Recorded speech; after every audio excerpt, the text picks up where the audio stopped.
Hello guys, welcome back to our channel. Episode ആരംഭിക്കുമ്പോൾ കാണിക്കുന്നത് ആനന്ദ നിലയമാണ്. വന്ദന ഐശ്വര്യയോട് പറയുകയാണ്, ഇനി എന്താണെങ്കിലും ഈ പരിപാടിക്ക് ഞാനില്ല, ഞാൻ ഇവിടുന്ന് പോവുകയാണ്. അങ്ങനെ അങ്ങ് പോകാൻ പറ്റില്ലല്ലോ വന്ദനെ. അപ്പോൾ നീ എന്റെ കയ്യിൽ നിന്ന് മേടിച്ച കാശ് നീ എങ്ങനെ തിരിച്ചു തരും? അത് തിരിച്ചു തരാൻ നിന്നെ കൊണ്ടാകില്ലല്ലോ.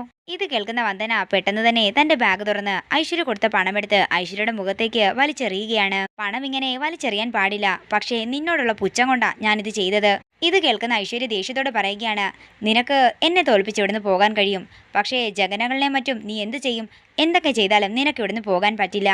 ഇത് കേൾക്കുന്ന വന്ദന ദേഷ്യത്തോടെ തന്റെ ബാഗിൽ നിന്നും ഒരു കത്തിയെടുത്ത് ഐശ്വര്യക്ക് നേരെ നീട്ടുകയാണ്. ചുണയുണ്ടെങ്കിൽ അടുത്തേക്ക് വാടിയെന്ന് ഐശ്വര്യ പറയുന്നു. അതേസമയം ഈ കാഴ്ച കണ്ട് കൈകൊട്ടിക്കൊണ്ട് അങ്ങോട്ടേക്ക് അഖിലും ശ്യാമയും വരികയാണ്. ഓഹോ, അപ്പോ ഈ കാഴ്ച കാണാൻ വേണ്ടി രണ്ടുപേരും കൂടി അവിടെ മറഞ്ഞു നിൽക്കുകയായിരുന്നല്ലേ എന്ന് ഐശ്വര്യ ചോദിക്കുന്നു. ഇത് കേൾക്കുന്ന അഖില് പറയുകയാണ്, വന്ദന ഇവിടെ വന്ന ദിവസം തൊട്ടേ എനിക്ക് നേരിയ സംശയമുണ്ടായിരുന്നു. പിന്നെ ഞാൻ തനിയെ പഠിച്ചോളാമെന്ന് ശ്യാമ പറയുന്ന ഒരു വാക്കിന് വേണ്ടിയാ ഞാൻ കാത്തിരുന്നത്. എന്താണെങ്കിലും അതിന്നുണ്ടായി. ഇനി നിങ്ങളുടെ കളി നിർത്തേണ്ട സമയമായെന്ന് എനിക്ക് തോന്നി. അല്ലെങ്കിലും ഐശ്വര്യ അടുത്ത് ഇങ്ങനെ എന്തെങ്കിലും ചെയ്യുമെന്ന് എനിക്ക് ആദ്യം തൊട്ടേ സംശയമുണ്ടായിരുന്നെന്നും അഖില് പറയുകയാണ്. എന്താണെങ്കിലും എന്റെ ശ്യാമയ്ക്ക് ഇത്രയും ആത്മവിശ്വാസം കൊടുത്തല്ലോ, അതിൽ വളരെ നന്ദിയുണ്ട്. അത്രയും പറഞ്ഞ് അഖിലും ശ്യാമയും അവിടെ നിന്ന് പോവുകയാണ്. അവർക്ക് പിന്നാലെ തന്നെ തന്റെ ബാഗും എടുത്തുകൊണ്ട് വന്ദന പോകുമ്പോൾ ദേഷ്യത്തോടെ നിൽക്കുകയാണ് ഐശ്വര്യ. പിന്നീട് കാണിക്കുന്നത് വന്ദന ജഗനെയും കാത്തു നിൽക്കുന്നതാണ്. തുടർന്ന് ജഗൻ അങ്ങോട്ടേക്ക് വന്നിട്ട് വന്ദനയോട് ചോദിക്കുകയാണ്, ഈ സമയം നീ ആനന്ദ നിലയത്തിൽ ഉണ്ടാകേണ്ടത് അത്യാവശ്യമാണ്. പിന്നെ നീ എന്താ എന്നെ കാണാൻ വന്നിരിക്കുന്നത്? ഇനി നിനക്ക് പണത്തിന്റെ വല്ലോ ആവശ്യവുമുണ്ടോ? കാശിന് വേണ്ടിയല്ല, കാശിനി എനിക്ക് വേണ്ടെന്ന് പറയാനാ ജഗൻ സാർ ഞാൻ വന്നത്. അതെന്താ എന്ന് ജഗൻ ചോദിക്കുമ്പോൾ വന്ദന പറയുകയാണ്, ഞാൻ ഇനി ഈ വഴിക്കില്ല സാർ, ആ ശ്യാമ ഒരു പാവം പെൺകുട്ടിയാണ്. എന്താടി നിനക്ക് വട്ടായോ എന്ന് ജഗൻ ചോദിക്കുമ്പോൾ വന്ദന പറയുകയാണ്, വട്ടായിരുന്നു, ഇപ്പൊ മാറി, ഞാൻ ഇനി ഈ പണിക്കില്ല, അത് പറയാനാ ഞാൻ വന്നത് എന്ന് പറഞ്ഞ് വന്ദന പോകുമ്പോൾ ജഗൻ പറയുകയാണ്, നിൽക്കടി അവിടെ, ഈ സ്വബോധത്തോടെ തന്നെയാണല്ലോ സംസാരിക്കുന്നത്. അതെ, പിന്നെ എനിക്കൊരു കാര്യം കൂടി പറയാനുണ്ട്. ശ്യാമയെ നിങ്ങൾ വെറുതെ വിട്ടേക്ക്. ഇത് കേൾക്കുന്ന ജഗൻ പറയുകയാണ്, ശ്യാമയെ ഒതുക്കാൻ വേണ്ടി നിന്നെ കൊണ്ടുവന്നു, ഇപ്പൊ നീ അവൾക്ക് വക്കാലത്തുമായിട്ട് ഇറങ്ങിയിരിക്കുകയാണോ? ദേ നോക്ക്, എനിക്ക് ഈ ഭൂമിയിൽ ആദ്യമായിട്ടും അവസാനമായിട്ടും ഒരാഗ്രഹം മാത്രമേ ഉള്ളൂ, അഖിലിനെയും ശ്യാമയെയും ഇല്ലാതാക്കുക. ഞാൻ ഓരോ ദിവസവും ഉണരുന്നതും ഉറങ്ങുന്നതും ഈ കാര്യം ഓർത്തുകൊണ്ട് മാത്രമാണ്. അങ്ങനെയാ ഞാൻ നിന്നെ അയച്ചിട്ടുള്ള ഈ പ്ലാൻ അങ്ങ് രൂപകൽപ്പന ചെയ്തതും നിനക്ക് ചോദിച്ച കാശ് തന്നതും. സാറ് പറയുന്നതെല്ലാം ശരിയാണ്. സാറിനെ കൂടാതെ ഐശ്വര്യയും എനിക്ക് പണം തന്നിരുന്നു. ആ പണം അവളുടെ മുഖത്തേക്ക് വലിച്ചെറിഞ്ഞിട്ടാ ഞാൻ വരുന്നത്. ജഗൻ സാർ, ശ്യാമയും അഖിലിനെയും കുറച്ച് ദിവസം കൊണ്ട് തന്നെ ഞാൻ അടുത്തറിഞ്ഞു. അതുകൊണ്ട് ഞാൻ പറയുകയാണ്, ഞാൻ കണ്ടിട്ടുള്ള നല്ല മനുഷ്യരിൽ ഏറ്റവും നല്ലവരാണ് അവര്. അവരെ വിട്ടേക്ക് സാർ. അഖിലിനെയും ശ്യാമയും ഞാൻ തീർത്തിരിക്കും, കൂടെ നിന്നെയും. സാറിന് വേണമെങ്കിൽ ഈ നിമിഷം വിചാരിച്ചാലും എന്നെ കൊല്ലാൻ സാധിക്കും, പക്ഷെ അതേപോലെ അവരെ കൊല്ലാൻ സാധിക്കില്ല. ശ്യാമ ജനിച്ച നാൾ മുതൽ ശ്യാമയ്ക്ക് തുണയായി ദൈവമുണ്ട്. അതുകൊണ്ടാ സാർ ഞാൻ പറയുന്നത്, സാർ അവരെ വിട്ടേക്ക്. അത്രയും പറഞ്ഞിട്ട് വന്ദന അവിടെ നിന്ന് പോകുമ്പോൾ ദേഷ്യത്തോടെ നിൽക്കുകയാണ് ജഗൻ. അതേസമയം ഐശ്വര്യ ജഗനെ വിളിച്ചിട്ട് വന്ദനയെക്കുറിച്ച് എന്തെങ്കിലും സൂചന കിട്ടിയോ എന്ന് ചോദിക്കുന്നു. നീ എന്താണെങ്കിലും വീട്ടിലേക്ക് വാ, അവിടെ വെച്ച് എല്ലാം പറയാമെന്ന് ജഗനും പറയുന്നു. പിന്നീട് കാണിക്കുന്നത് ആനന്ദ നിലയമാണ്.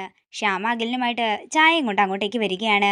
ചായ അവിടെ വെച്ചേക്കെന്ന് അഖില് പറയുമ്പോൾ ശ്യാമ ചോദിക്കുകയാണ്, സാധാരണ ഞാൻ ചായ കൊണ്ടുവരുമ്പോൾ സാറ് കയ്യിലല്ലേ മേടിക്കാറ്, ഇന്നെന്താ സാർ ഇങ്ങനെയൊക്കെ പറയുന്നത്? ഇത്രയും നാളും വന്ദനയുള്ളപ്പോ അങ്ങനെ ആയിരുന്നല്ലോ, താൻ ദേഷ്യപ്പെട്ട് ചായയോടെ വെച്ചിട്ടല്ലേ പോകാറ്, ഇനിയും അത് തന്നെ മതി. ഇത് കേൾക്കുന്ന ശ്യാമ പെട്ടെന്ന് തന്നെ പൊട്ടിക്കരയുകയാണ്.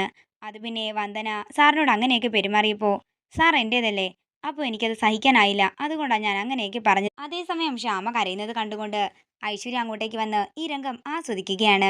പെട്ടെന്ന് തന്നെ അഖിൽ പറയുകയാണ്, എടോ ഞാൻ ചുമ്മാ പറഞ്ഞതാ, താനിങ്ങനെ എനിക്ക് വേണ്ടി വാദിക്കുന്നതും വാശി പിടിക്കുന്നതുമൊക്കെ കാണാനേ എനിക്ക് വലിയ ഇഷ്ടമാ, അതുകൊണ്ട് ഞാൻ പറഞ്ഞതാ. ഇത് കേൾക്കുന്ന ഐശ്വര്യ ദേഷ്യത്തോടെ അവിടെ നിന്ന് പോവുകയാണ്.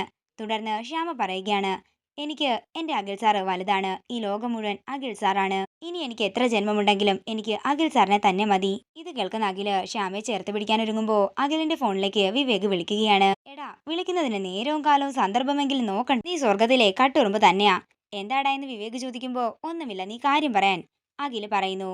അത് പിന്നെ ഇന്നാണ് വിസ്മയുടെ ഇന്റർവ്യൂ സി കേരളത്തില്. ഇന്ന് അവളുടെ സകല കള്ളത്തരവും പൊളിയാൻ പോകുന്ന ദിവസമാണ്. എന്താണെങ്കിലും ടീമിന്റെ ഒപ്പം ഞാനും പോകുന്നുണ്ട്, നീയും വരണം. എന്താണെങ്കിലും ഞാനും വരാമെന്ന് അഖില് പറയുന്നു. തുടർന്ന് അഖില് ശ്യാമയോട് ഈ കാര്യം പറയുമ്പോൾ ശ്യാമ പറയുകയാണ്, എന്താണെങ്കിലും വിസ്മയ്ക്ക് വേണ്ടി ഞാൻ ഇനി പാടില്ലെന്ന് പറഞ്ഞില്ലേ, അപ്പോ അവരെ അവരുടെ വഴിക്ക് വിട്ടൂടെ? എന്തിനാ ഇതൊക്കെ? ഇല്ലടോ, അവരെന്താണെങ്കിലും ഞാൻ അങ്ങനെ വെറുതെ വിടാനേ പോകുന്നില്ല. ആദ്യം അരുന്ധതി, പിന്നെ ആ ജഗൻ, രണ്ടിനെയും ഞാൻ പൂട്ടിയിരിക്കും. തുടർന്ന് അഖിലിന് ചായ കൊടുക്കുകയാണ് ശ്യാമ. ശ്യാമയെ ചേർത്ത് പിടിച്ചുകൊണ്ട് അഖില് ചായ കുടിക്കുന്നു. പിന്നീട് കാണിക്കുന്നത് ജഗനെയും മായയുമാണ്. ജഗൻ പറയുകയാണ്, പൂട്ടും, ഞാൻ എന്താണെങ്കിലും അവരെ പൂട്ടിയിരിക്കും. ഇത് കേൾക്കുന്ന മായ പറയുകയാണ്, ഞാൻ പറയുന്നത് ആ അരുന്ധതിയെ വേണം മുന്നിൽ നിർത്താൻ. ലോകത്ത് മറ്റാർക്കും അറിയാത്തൊരു രഹസ്യം നമ്മുടെ കയ്യിലുണ്ടല്ലോ.